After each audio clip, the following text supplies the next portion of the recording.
नमस्ते दोस्तों, स्वागत है मेरे YouTube चैनल में आपका। मैं हूं आपका दोस्त बीके राज। आज हम बात करेंगे छोटू और आरती के जो प्रेम कहानी का आज के 6 महीना पहले चल रहा था, पुनः फिर से आज वो कहानी 6 महीना बाद वापस चल रहा है। आरती और मनु का जो अभी शादी कर लिए हैं, पुनः हम उस पर बात करेंगे। तो ये समाज में इसे कहें तो गंदगी भी है और कुछ लोग तो सही भी कहेंगे, पर हमारे हिसाब से तो गलत ही है। क्योंकि उस आरती ने सच्चा प्यार की थी। वो जब छोटू का मौत हुआ था तो उस समय चीख चीख कर चिल्ला चिल्ला कर ये कहती थी कि मैं पूरी ज़िंदगी छोटू की विधवा बन के रहूँगी। और छोटू का अग्नि देने के लिए जब वो गई थी तब उसने अग्नि दिया तो सब लोग पूछे कि ऐसा क्यों कर रही हो, तो वो बोल रही है कि मैं छोटू की विधवा बन के रहूँगी, पूरी ज़िंदगी उसकी विधवा बन के रहूँगी। तो जब मीडिया के सामने चीख चीख कर चिल्ला चिल्ला कर तुम कह रही थी कि मैं विधवा बन के रहूँगी, तो कौन सा ऐसा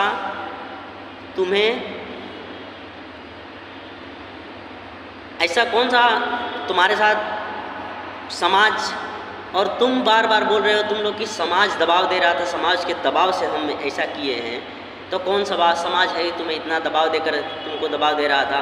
मुझे तो ऐसा लग नहीं रहा कि तुम्हें कोई समाज दबाव दे रहा था। मुझे ऐसा लग रहा था और लग रहा है कि तुम लोगों को जिस्म के भूखे थे और इसलिए तुम लोग 6 महीना के अंदर में ही शादी कर लिए। 6 महीना भी नहीं बीता तब तक 6 महीना के अंदर में तुमने शादी कर दिया, जबकि मीडिया से चीख चीख कर चिल्ला चिल्ला कर तुमने कह रही थी कि मैं पूरी ज़िंदगी छोटू की विधवा बन के रहूँगी। और तुमने उस चीज़ को नहीं निभा पाया। 6 महीना के अंदर में तुमने उसके जेठ से, भाई से, उसके बड़े भाई से, जबकि हमारे हिंदू धर्म में ऐसा है ही नहीं कहीं कि कोई अपने जेठ से शादी करे, और तुमने हिंदू धर्म को ही नहीं माना बल्कि अपने जेठ से शादी कर ली और शादी करके अपनी ज़िंदगी बिताने का काम कर रही हो। और इस बात पे सबसे बड़ी बात हम करेंगे कि उस लड़की ने एक बार भी अपने माँ बाप की ज़िंदगी, भाई की ज़िंदगी, बहन की ज़िंदगी के बारे में नहीं सोची। जब छोटू का मौत हुआ तब से चली आई ये छोटू के घर पे अपने माँ बाप को छोड़ करके, और तभी से उसका पूरा परिवार जेल में है और इसने शादी करके गुलछर्रे उड़ाने का काम कर रही है। तो ये समाज में गंदा नहीं है तो क्या है? जिस माँ बाप ने अपने बेटी बेटा को इतना प्यार दुलार से परवरिश करता है, और जिस माँ ने 9 महीना अपने कोख में रख करके और बच्चे को जन्म देती है, उसे कितना दर्द हुआ होगा उस समय।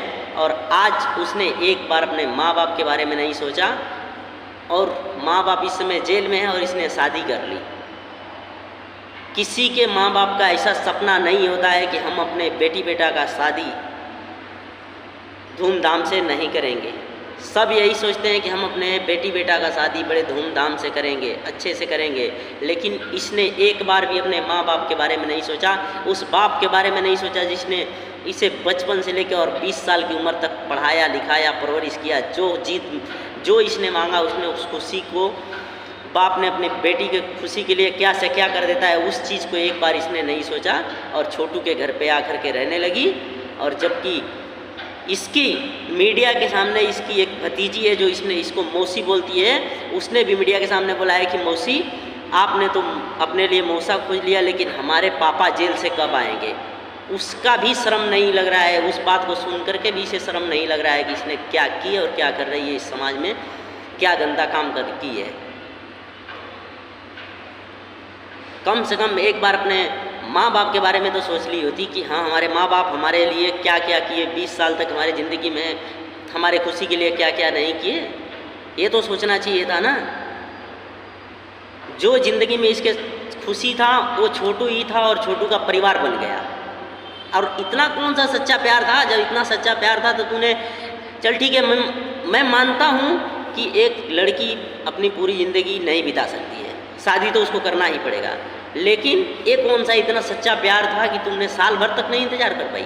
और हमारे हिंदू धर्म में ये भी माना गया है कि अगर हमारे घर पे कोई किसी के घर पे अगर असगुन हो जाए, कोई मर जाए, तो 1 साल तक उसके घर पे सनाई नहीं बजती है, 1 साल तक कोई खुशी का काम नहीं होता है। लेकिन इसने उस चीज़ को भी नहीं बना पाए ये लोग, 6 महीना के अंदर अंदर में शादी कर दिए और शादी करके अपनी ज़िंदगी का परवरिश करने लगे। तो जहाँ तक हमारे हिसाब से जो इसने किया वो गलत ही है और गलत ही की है। और तो दोस्तों, मेरी वीडियो आप लोगों को कैसी लगी? अगर मेरी वीडियो पसंद आई हो तो मेरे चैनल को सब्सक्राइब करें और कमेंट करके हमें ज़रूर बताएं कि हम इस वीडियो में जो बोले हैं वो सही बोले हैं कि नहीं बोले हैं। हमें कमेंट करके ज़रूर बताएं। जय हिंद।